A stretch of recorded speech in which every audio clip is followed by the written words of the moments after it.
Check, please. Hey, welcome back to Everything Money. This is a highly requested stock. Obviously, it's Amazon. We all use it every single day. We've joked around, Paul just buys stuff just to throw out, just to keep the economy going. But we'll talk about the company, its stock price, and how they're related. We'll look at the financials. It's gone through a huge change just the last couple of weeks. We'll let you know what we are looking to pay and when we're looking to buy Amazon later in the video. And if you're looking to trade this company, we'll join Mo and all those trading charts to make money on the swings. I give you Paul and Mo. Paul, what's going down on Amazon, baby? Yeah, so it's gone crazy. They announced that 20-for-1 stock split that goes active June 3rd, Mo? June 3rd. Yep. Okay. So, as you all know, a stock split does not mean the stock is cheaper. It means the nominal price is lower. It does not mean the value is cheaper. Anyone who says otherwise, I don't know what they're smoking. So, Amazon has done a great job with AWS. AWS is Amazon Web Services. I believe, I'd be corrected, 100% of their operating income comes from AWS. They make $0. They lose dollars on their shipping and selling products. Does that mean that's an ongoing? I don't know if that's going to be the foreseeable future. They're trying to build this whole community, for lack of a better word, of people just always go to Amazon. Now, one thing also. Well, I have a hard time grasping this. I mean, all the trucks, all the people walking up, I know, and down, all the deliveries. I know. And I even feel your wedding business is more profitable than that. Now they'll deliver it within the next couple hours, which at times I've heard, like, if you can back off that delivery, it kind of helps them a bit. Like, but my wife always obviously gets it fast even when we don't need it, like, but man, all that stuff they do, and they're still more profitable with the AWS. Yeah, and the thing that concerns me about that is AWS great? Yes, it is. But when you hear the average person talk about why they want to buy Amazon, they sit there and say, because I buy everything from Amazon. I'm like, aspect, yeah. But they make money off of a business that didn't even exist until... I bet you the majority of normal people out there don't even know that Amazon Web Services 1,000% they don't. Yeah. 1,000% they do not. Yeah.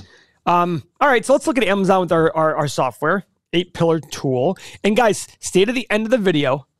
We're going to go through our stock analyzer tool, which has been completely the most successful thing on our website. And it'll show you what you should pay for Amazon based on the assumptions about the future. So stay to the end so you can see that. So AMZN. Yeah, if you're new out there, I went to AWS. Whether you're looking for compute power, database storage, content delivery. I mean, they don't do anything for individuals. Functionality. I know, but I mean, it's like... It's all for humans. It's all for corporations. I mean, not humans. Yeah, I was just like, this does not look like the Amazon I know when you go to AWS. Well, it's funny also. What is Amazon? Oh, Amazon Prime. I don't ever watch Amazon Prime. Do you? Very rare. Like, I have to cycle through all my services and be like, okay, I got nothing. I'm going to Amazon Prime Video. I don't ever watch Amazon Prime. No. So, okay. Keep going. So, Amazon is a $1.6 trillion company. Okay. Okay. Now, for those of you who are new to the channel, we have our 8 pillars. We go right to the 8 pillars tab here. Now, guys, there'll be a video. We'll show you at the end how to get to it. But, guys, these are a lot of X's here. So, they're increasing shares. Their 5-year PE is 104. Their 5-year price to free cash flow is 148. Does this mean you shouldn't buy it? Not necessarily. PE and price to free cash flow your multiple should fluctuate based on the growth potential of the business. Now, the argument I would make is that I don't know what the growth potential of the business is because it's so large. So let me cut ahead real quick. This is the revenue growth estimates by analysts for the next 7, 8, 9, 10 years. They're expected to do $540 billion this year, and they're going to hit $1 trillion in 2027. All right, that's pretty fast growth. That's doubling in 5 years, right? 1, 2, 3, 4, 5, which is about 1, 2, 3, 4, which is about 15% a year. That's a lot of growth. But again, where is that growth coming from? I don't know if it's from AWS. Is it from some combination of shipping and things like that? Sure. At the end of the day, though, AWS is a very, very high margin business. Exciting, right? Yes. Guess what? Microsoft is doing does servers. Google does it. Oracle does it. Dell does it. Everyone is getting into it because of how high margin it is. And whenever you have a really high margin business that's not hard for these major corporations to get into, you're going to start seeing, I mean, I look at Amazon, I look at Microsoft. Microsoft makes a ton of money. If Microsoft just wanted to undercut Amazon and just say, you know what, we're just going to undercut them by half and hopefully wipe. I don't know that I'm just being hypothetical here, but if I'm Microsoft saying we're making a ton of money off other stuff, let's just use that margin to try to get more market share. Maybe they could. Look at Apple. Why isn't Apple? Maybe I think Apple's just more geared towards the end consumer, right? Consumer, yeah. Right. But I look at this thinking to myself, I don't like the fact that Amazon is just built on this AWS. Does that mean it's bad? No. But these very high multiples to pay for the company, it just gives me caution. It just makes me go, ugh. I don't know.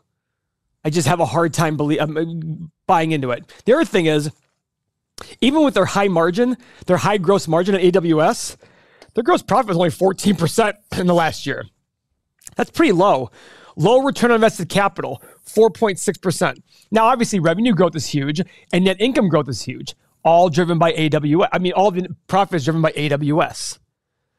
Again, I wouldn't worry about the free cash flow, only because their free cash flow, they spent a lot of money growing out distribution centers and investing in airplanes now and trucks. So Amazon's a tough one for me. To me, I immediately look at Amazon and I just go, I'm out. I don't get it.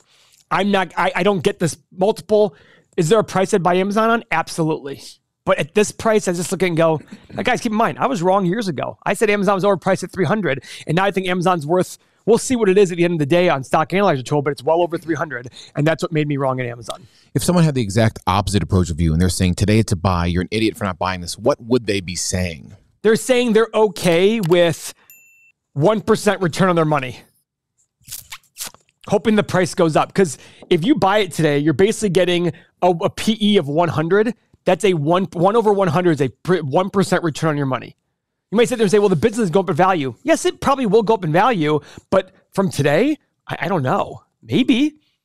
You know, I was listening to an interview with Monish Pabrai, and he said he's just kind of what you said. He doesn't really understand it. He doesn't get the business. He doesn't understand how they... He's like, I don't understand how they're going to make money by doing all of these things of shipping and all these logistics. So he said, I'm out. Yeah, and I want to be clear about one thing. I feel like I understand the business. I don't understand the valuation. That's something that when we did our interview with Monish, when he said it's too complicated, I'm like, well, it's not complicated. It's just the valuation just doesn't make sense to me. Yeah, it just doesn't make sense to me, so I'm out. It's very simple. That's the way I look at it. Mm-hmm. Am I right? I don't know, but to me, there are 10,000 stocks out there. Let me find the ones that make sense to me. I just need 20 or 30 that make sense. 0.2 or 0.3%. Amazon's fun. It's exciting. I use it every single day. I need to do boxers. I went on Amazon yesterday, bought five boxers in a matter of 13 seconds. Right? Easy. Easy peasy lemon squeezy. Done. I bought an Easy Pass on there the other day. You got an Easy Pass? Easy Pass. You go to Easy Pass website, and for those of you in the South, maybe you don't have this, but you just kind of drive through the turnpike and they have that. And there's some, but this Easy Pass, you just go to Amazon. They tell you on the government website or whatever it is to go to Amazon and buy it. Listen, they're doing a great job of making sure people go to, and they'll probably be able to monetize that in the future. Yeah. So go do your research. Go figure it out. And the great news is, when we created this software, we created it for the exact same reason, because people would see this and say, hey, how do we do research on companies like this, further research, without having to bother you guys about things? So we created a software. It was requested and we delivered. So what you get with our software is everything you've seen. You get it all on your mobile phone, all on desktop, and you get everything you see here. The 8 pillars that you saw, retirement calculator, all the financial statements that were on that page, stock analyzer tool, which you'll see at the end of this video, 8 pillars portfolio. This allows you to put up to 50 companies in one portfolio and see how they look all combined together. Exclusive video content every day. Seth, Mo, and I record and release videos just geared towards our users, only on the phone, only on the website. Watch list. This is the best part. You find a stock you like, let's say Amazon, but you want to buy it at 2,000. You set a watch list, notify me when it goes below 2,000. Boom, you get notification, email, done. All the other things coming soon, but the biggest thing we do, guys, is right up here. This EM community chat. There are over 6,000 people in this chat. This is so incredibly useful. Research is boring AF. It is so boring. But this chat allows you to go in, type in AMZN or Amazon or whatever ticker symbol you want. It'll take you right to the chats that are discussing it. You can have a conversation with everybody. hear the good news, the bad news, what other research I've done. This is all available for $1 per day. All of this, $1 per day. Less than a cup of coffee. If you can increase your returns or decrease your losses by 1 or 2% a year, this will lead to hundreds of thousands, if not millions of dollars. No brainer. The chat alone is worth $1 a day. 2 ways to sign up, everythingmoney.com or patreon.com for the international users. We're adding data to this every single month, every single quarter, making it better. Sign up, $1 per day. So before we get to stock analysts, see what we're paying for this thing, Mo, what are people doing trading Amazon? You got to have a lot of money to trade this puppy, or buy fractional shares, or For now, they're splitting. So I see. But if you really look at the long-term chart of Amazon, I mean, this thing for almost a year and a half has just consolidated between 3,100 and 3,500, and it's just bounced around and really done nothing for you. So based on that, based on this stochastic that really can't catch a trend, I think this is so much better for a swing trade than a long-term trade. I really just wanted to show you guys that we're stuck in that range. So swing trading is a lot faster. You can do it a lot quicker. So you can catch these little run-ups that happen with your long-term stochastic. Right now, we're getting a big run up that just happened, and it's about to bounce off the 200 and 100-day moving average and come back down. And you see that with that stochastic turning. So this is setting up to be a beautiful short. It looks like it'll come back to that 3,000 level again. And it's a great stock to trade. Now, this is also a really good stock to day trade. Unfortunately, it's expensive for now. In June, it won't be this much. But this is going to keep the same type of volatility where you get these beautiful run-ups with big volume in the morning. Actually, yesterday too, same thing. Good volume, good run-up. Nothing today yet, but this is a great stock from a day trading and swing trading perspective. I love it. Is that Switzerland watch Paul and I got you? Yeah, number 1 of 100. The Zinth. Paul and I got you. Well, I was present. I didn't pay for it. He paid for it. Or did I pay for it? I almost did, remember? Oh, that's right. I needed a credit card. I'm like, oh, I might need to use your credit card. Go ahead, Paul. Because your max is lower than mine. Okay, guys. So the stock analyzer tool, every investment is the present value of all future cash flow. Okay? Any other way to cut it, I don't get it. Even if you buy a stock that's not going to give you any dividends, or you buy a company that's not going to generate any cash, if you think you can sell it in the future for a much higher price, that's still a value. You have to take the present value. So we create a stock analyzer tool. Now, I always pick a 10-year analysis. You can do 1 to 20. I pick low, minimum, high. You can do 1 or 2 or 3 number of assumptions. Now, here's what I did. If you remember, the analysts were expecting 15% revenue growth in the next 5 years. So I went and did a 10-year. I did 8, 12, and 16%. I don't think this is very realistic, but I'm just going to go on the high side to show you what the stock could be. Profit margin. Their profit margin has been getting better because AWS is becoming a bigger part of their business. So I actually started at 5%, 6.5%, and went to 8%. Free cash flow margin. I don't like the free cash flow here. I'm not going to worry about this because they spend a lot of money on their capital expenditures. And remember, free cash flow is cash from operations less your capital expenditures. So when you spend a lot on capital expenditures, I'm not going to punish them for investing in the business. So I'm going to go based on 3, 4.5, and 6%. All the way up to 6. Yeah, and because AWS is going to get bigger and bigger and bigger, I believe, and keep that high margin. Okay, keep going. So, PE, this is where I'm going to get a lot of flack. Guys, no company this big, unless it's going to grow. This is an unreasonable PE. I'm sorry. Yep. If you disagree with that, I don't want to tell you, but it's not going to happen. Not so much disagree. Literally, as I sit here, I'm sort of like, well, what do you mean? You do say when it gets this big, it can't have this PE, but it currently does have this PE. In the most overpriced market in history. Mm-hmm. So it took the most overpriced market in history to give this PE. Go look at anything in history when there's overpriced. PEs are higher. And I look at an average of 15 or 16. That's probably my problem, Paul, and maybe some other... probably you and a lot of other people. I was going to say, when people on YouTube as well paint a lot of rosy pictures about these companies, I've never experienced this huge downturn. I don't know what I know it's tough. I don't know what a non-great year looks like. I could see moving that PE up on because it's Amazon. I refuse. It's Amazon. But what does that mean? It's Amazon. I mean, everybody goes to Amazon. It's almost like a moat without a moat. And guess what? In 2000, Microsoft's PE was what? And it fell to 9. And who was stopped using Microsoft? No one did. The revenue went up 11% a year, even during the lost decade of 2000 or 2010. Their stock fell 80%, and their revenue just kept going up and up and up and up and up. So I still buy into the whole 14, 16, 18. And I always put in 12.5% return. especially for a company this size. You want your margin of safety, and you can always buy an ETF and get 9 or 10%. So I hit the analyze button. Let's see how ugly it's going to be.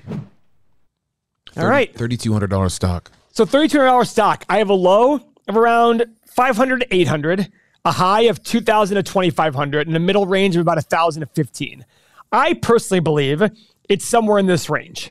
So for example, if I wanted to give myself a notification at 1477, so I'm going to add to my watch list, and I'm going to hit, let's say $1,500. Notify me when it hits below then, boom, done. Now I know that when it hits $1,500, it's going to notify me. Guys, even at the highest level of 16% revenue growth, and again, 16% revenue growth for 10 years. I like when you do this. 1.16 to the 10th power. If they do $500 billion this year, it makes them do revenue of $2.2 trillion in 10 years. Is it possible? Sure. Is it probable? Remember, guys, it's hard enough for you to guess what's going to happen in your life in a month. Now you're talking about a company with millions of employees or whatever the number is, and you're going to figure out what they're going to do in the next 10 years. That's a tough one. Let me be very clear for those watching at home. Our service with our website, Everything Money, and our data, we're giving you a tool to use and customize yourself. So this video is not Paul just always saying that these stocks should fall in half. Paul, put in the numbers that would show this is a buy today.